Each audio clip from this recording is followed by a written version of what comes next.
ముఖ్యమంత్రి అమరావతి రైతుల కోసం ఏం చేశాడు? 35,000 ఎకరాలు అంటే నేను చెప్పాను, ఇంకా చిన్న రాజధాని కట్టుకుందాం, ఇంక్రిమెంటల్ గా పెంచుకుందామన్నా, కానీ ఇతను వచ్చి ముందుకొచ్చి ప్రతిపక్ష నాయకుడిగా ఉండి 55,000 ఎకరాలు కావాలి, ప్రధానమంత్రి గారు 55,000 ఎకరాలు కావాలండి, 33 కాదండి, 35 కాదండి అని చెప్పి చాలా కథలు చెప్పాడు. ఇలా ఏం చేశాడు? వచ్చిన తర్వాత నమ్మించి ఏం చేశాడు? 3 రాజధానులు అని చెప్పాడు. అంటే మీరు ఆలోచించండి, నాయకులు ఇచ్చే మాట అంబేద్కర్ గారు చెప్పేది ఒకటి, నువ్వు ఎన్ని గొప్ప చట్టాలు ఇచ్చాయి, ఎన్ని గొప్ప సంస్కరణలు పట్టుకురా, చేసేవాడి బుద్ధి సరిగ్గా లేకపోతే, వక్రంగా బుద్ధి ఉంటే ఎన్ని గొప్ప చట్టాలైనా పనిచేయం.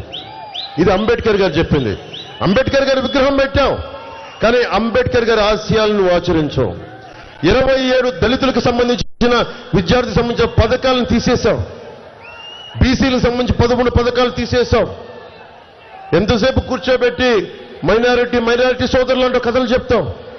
నేను ఈ రోజున మైనారిటీ సమాజానికి కూడా చెప్తా ఉన్నాను, ముస్లిం మైనారిటీ సమాజానికి కూడా.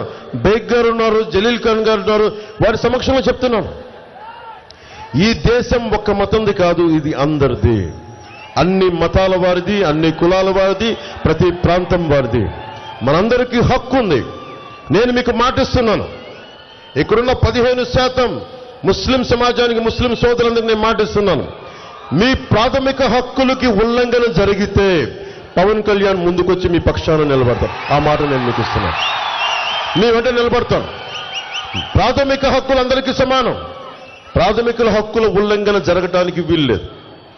నాకు ఇష్టం దేశ సమగ్రత, జాతీయ భావాలు, మన నేల, మన దేశం. ఈ దేశాన్ని ఏలింది ఎవరు? ప్రెసిడెంట్ గా అత్యంత ప్రభావితం చేసిన నాయకులు ఎవరు? అబ్దుల్ కలాం.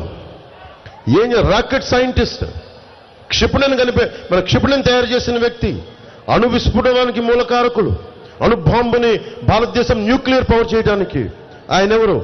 ముస్లిం మతాన్ని పాటించే మహానుభావుడు. ఈ దేశం ఎప్పుడు నువ్వు ముస్లిమా, హిందువా, క్రిస్టియన్నా, జైనువా, సిక్కు అని చూడదు. నువ్వు దేశభక్తి ఉందా లేదా అని చూస్తుంది. అలాంటి గొప్ప దేశం ఇది. అలాంటి గొప్ప దేశాన్ని కొంతమంది ఇబ్బంది కలుగజేస్తారు, భయపెడతారు. మనకి జగన్ చెప్తా ఉన్నాడు, మేము మైనారిటీలు భద్రతగా ఉంటారు, జాగ్రత్త కథలు చెప్తా ఉన్నాడు. నేను మీకు మాటిస్తున్నా, మేమెవ్వరం కూడా ఓట్ బ్యాంక్ పాలిటిక్స్ చెయ్యం. నిజంగా ఈ దేశ క్షేమాన్ని ఆలోచించేవాడు ఎవరైనా సరే అన్ని మతాలు, అన్ని కులాలు బాగుండాలని కోరుకుంటాడు, కానీ ఇది బాగుండాలని ఎవరు కోరుకోరు. ప్రధానమంత్రి గారు కూడా మీకు ఏం తెలుసు, హజ్ యాత్రకి సౌదీ ప్రిన్స్ తో మాట్లాడి ఎక్కువ సంఖ్య బలం పెంచారు. హజ్ యాత్రకి భారతదేశం ముస్లింలకి ఎక్కువ కావాలి, మీరు ఇవ్వండి అంటే హజ్ యాత్రకి ఎక్కువ మందికి ముస్లింలకి భారతదేశం నుంచి వెళ్లేలాగా అవకాశం కల్పించారు. దాదాపు 18 లక్షలు అత్యధికంగా మనకి కూర్చోబెట్టి ముస్లింస్కి స్కాలర్షిప్స్ ఇచ్చిన వ్యక్తి ప్రధానమంత్రి మోదీ గారు.